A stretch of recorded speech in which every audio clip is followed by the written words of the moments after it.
নরসিংদীর মনোহরদীতে ইউনিয়ন মহিলা দলের সমাবেশ অনুষ্ঠিত হয়েছে। বৃহস্পতিবার উপজেলার খিদিরপুর ইউনিয়নের ৫ ও ৬ নং ওয়ার্ড বিএনপির উদ্যোগে রামপুর উচ্চ বিদ্যালয় মাঠে এই সমাবেশের আয়োজন করা হয়।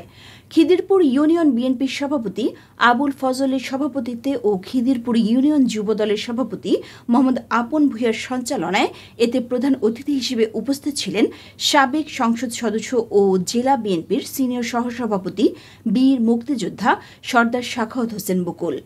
বিশেষ অতিথি হিসেবে উপস্থিত ছিলেন উপজেলা বিএনপির সদস্য সচিব আমিনুর রহমান সরকার দোলন, উপজেলা বিএনপির যুগ্ম আহ্বায়ক মোহাম্মদ মনিরুজ্জামান মনির, সাবেক ভিপি মোহাম্মদ গোলাম মুস্তফা, ইউনিয়ন বিএনপির সাধারণ সম্পাদক মোহাম্মদ আশিকুর রহমান মানিক, উপজেলা যুব দলের সদস্য সচিব মোহাম্মদ মাসুদুর রহমান সোহাগ, উপজেলা মহিলা দলের সভানেত্রী মোসাম্মদ মাসুদা আক্তার, সাধারণ সম্পাদক মোসাম্মদ হাসিনা হিমো।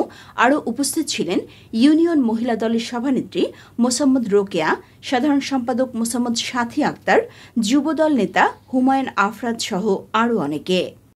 আল্লাহর সকল কর্মের সাথে, আল্লাহর অহংকার এবং ক্ষমতার সাথে যদি আমরা কোনো কিছুকে শরীক করি, সেটা শিরকের পর্যায়ে পড়ে। আর শিরক যারা করবে তাদের কোনোদিন আল্লাহ তাদের কোনো ইবাদত কবুল করবেন না। আপনাদের এই জামাতে ইসলামের এই শিরকি কথাবার্তা থেকে আপনাদেরকে নিজেদেরকে বাঁচাতে হবে, আপনাদেরকে রক্ষা করতে হবে। ঈমানকে নষ্ট হতে দেওয়া যাবে না।